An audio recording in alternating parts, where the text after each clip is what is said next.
Yeah, I've had a few nose blows that are definitely not staying in. I might miss some because I just do a quick editing thing, but you know it's 100% real. Yeah, so poor conflict with that guy, with the Breville guy. Okay, going into the groups, what was that about? He mentioned something. Then they want to know how I was feeling. At the time, I didn't know how I was feeling, so because they mentioned a certain name, and I'm thinking I can get people touched on the road. I've got this fear there. Within the moment, because I'm helpless in prison, obviously there's helplessness there. I'm feeling vulnerable, like because I can't do no about it if someone is trying to do something to someone I know out there that can't look after themselves, kind of thing. So there's a few things on like in it, and it's like, what's this about? Like with the poor conflict resolution, why can't you just use your words? Because what they started to like get through to me is, if you can't use your words and you're just being violent or acting out, then what you're doing is throwing a tantrum. A toddler kicks off and throws a tantrum.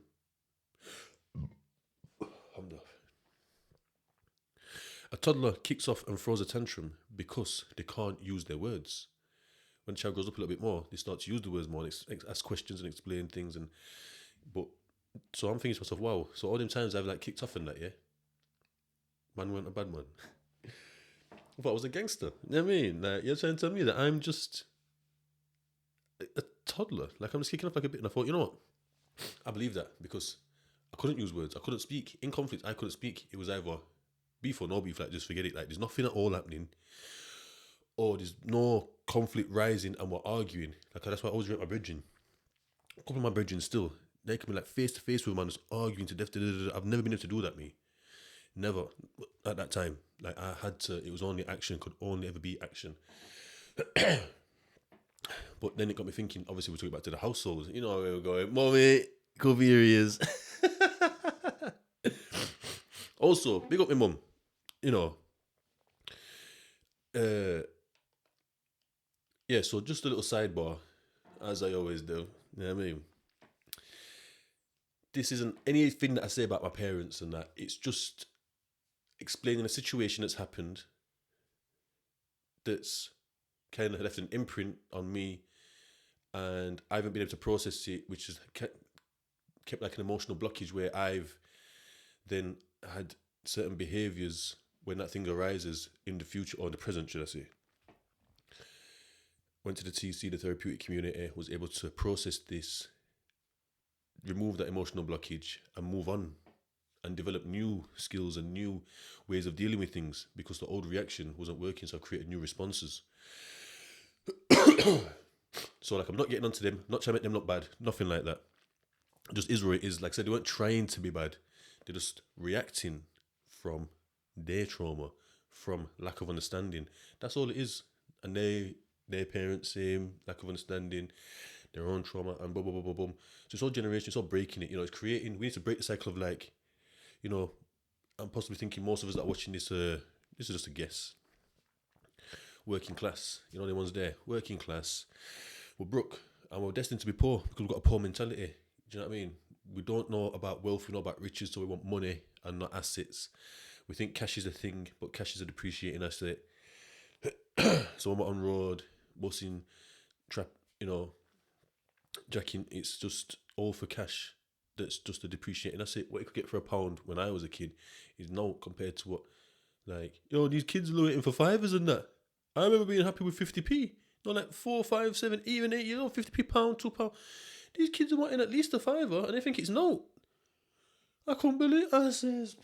Anyway, so yeah, it's breaking that and creating generational wealth. And also with the mad parenting, it's gaining our own understanding of self mainly, first things first, and then what to do with them. Because it's not just knowing what to do, because when we can't handle ourselves and we're reacting, that stuff that we've learned to parent goes out the window because it's like, what do you want?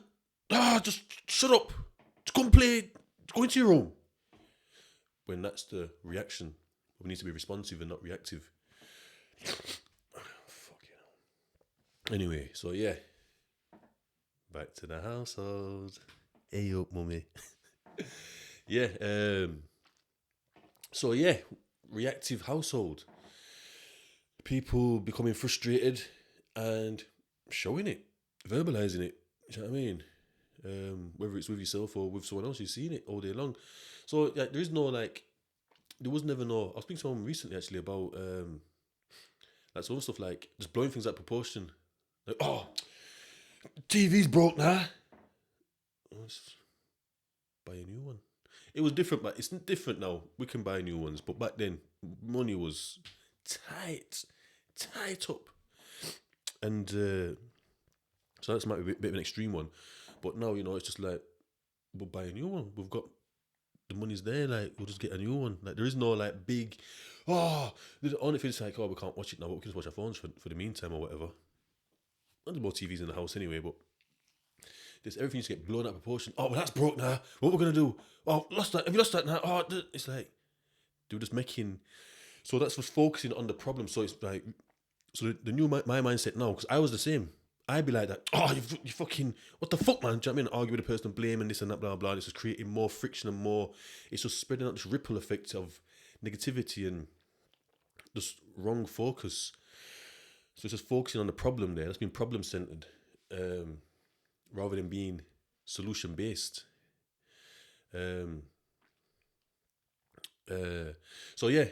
it's instead of just thinking like, oh, TV's broke, I'll just get online and order a new one. It's coming in 2 working days or something. Boom, that's settled. We don't need to think about that no more. Oh, you've lost that. Oh, where is it? We can have a look. If it's not there, we'll get you a new one. Do you know what I mean? Or like if it's a child, they might need consoling because no matter what you lose, whether it's your keys or a family member, you go through grief. Like, do you know what I mean? It's like, what's happened? Can't believe it. You're looking around, you're trying to like, you know what I mean? There's like a 5-stage model. Just Google it, grief, the stages of grief. I think there's a 5-stage model and a 7-stage model. So it's the different stages of grief. You know what I mean? I think they both end in like acceptance, or the 5-stage model might end in acceptance. You know what I mean? So you're at peace with what's happened. But some people never find that peace. They're still grieving 10, 20, 30, 50 years after someone's passed because they haven't. And it's like an active process. You have to kind of be, because some people want to wallow as well. But I'm going on another one. This is poor conflict resolution. So, yeah, just never learn to find a resolution. A resolution is like getting to a point, finding a point, like getting to an end, like ending it, collapse. You know what I mean? Just collapsing the thing.